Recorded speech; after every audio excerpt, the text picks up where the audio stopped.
నమస్తే masters. PMC శ్రీగిజ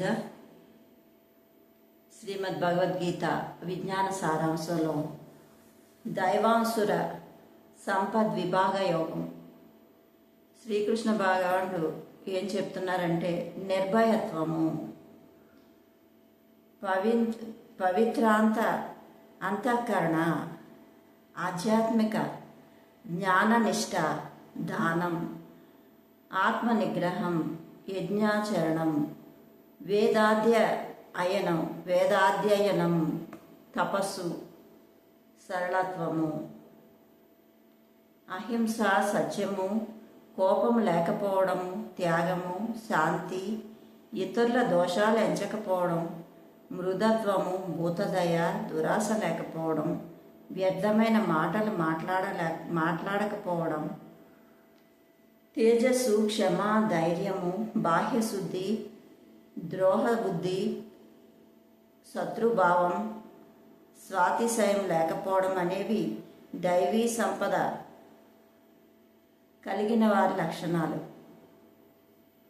గర్వం, పొగరబోతుతనం, దురభిమానం, క్రోధం, పురుష స్వభావము, అవివేకము అనే గుణాలు రాక్షస స్వభావాలు కలిగిన వారికి ఉంటాయి. దైవీ సంపద మోక్ష ప్రాప్తిని, అసుర సంపత్తి సంసార బంధాన్ని కలిగిస్తాయి.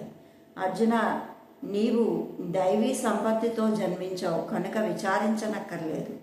లోకంలో ప్రాణుల అన్ని దైవ అసుర స్వభావాలని రెండు రకాలు. దైవీ స్వభావం గురించి వివరంగా చెప్తాను, అసుర స్వభావం గురించి చెప్తాను, విను. అసుర స్వభావం గలవారికి ధర్మ ప్రవృత్తి, అధర్మ నివృత్తి, విచక్షణ ఉండదు. శుచి, సత్యము, సదాచారం అనేవి కూడా వీళ్ళకి ఉండవు. అలాగే దైవత్వంతో ఉన్నవారికి వీళ్ళు ఈ జగత్తు ఆధారం అంటూ ఏదీ లేదని, దేవుడనేవాడు ఉంటాడని, దేవుడనేవాడు అంటూ ఎవరూ లేరని, స్త్రీ పురుష సంయోగం వల్ల సృష్టి జరుగుతుందని, కామం తప్ప మరే కారణం లేదని వాదిస్తారు.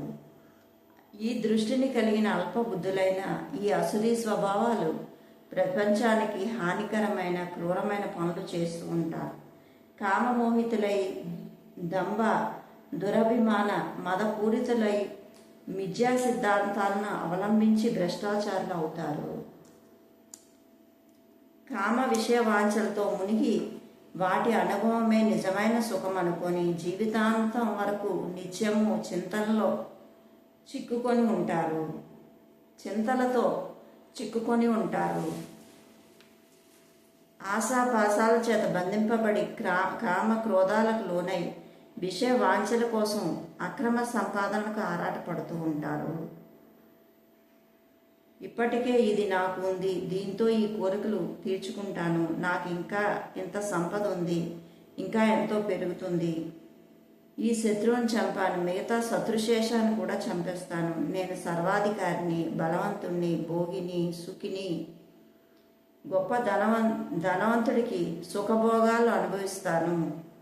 ధనవంతుడిగా సుఖభోగాలను అనుభవిస్తాను, నాకు సమానమైన వాళ్ళు లేరు, యుగాలు దానాలు చేయగలను, ఆనందించగలను అని అజ్ఞాన మోహితులై అనేక వికారాలతో కూడిన చిత్త భ్రమలకు లోనై మోహజాలంతో చిక్కుకొని భోగి విషయాల్లో మునిగి చివరకు నరకంలో పడతారు.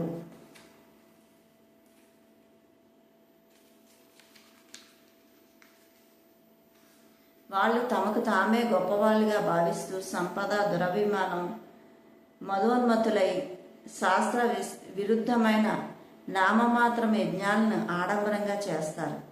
అహంకారం, బలం, దర్పం, కామక్రోధాలు మొదలైన దుర్గుణాలు కలిగి అసూయతో ఇతరులను నిందిస్తూ ఇతరుల యొక్క దేహాల్లో సుస్థిరుడై ఉన్న నన్ను ద్వేషిస్తూ ఉంటాడు.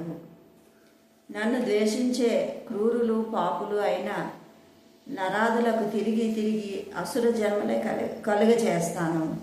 కాంతయ్య, అలాంటి మూర్ఖులు ప్రతి జన్మలోని అసుర శరీరాలను పొంది ఎప్పటికీ నన్ను చేరలేక అంతకంతకు నీచమైన జన్మల్లో పడిపోతూ ఉంటారు. కామక్రోధ లోభాలు 3 నరక ద్వారాలు, ఆత్మనాశన కారకాలు. అంచేత ఈ మూడింటిని విడిచిపెట్టాలి.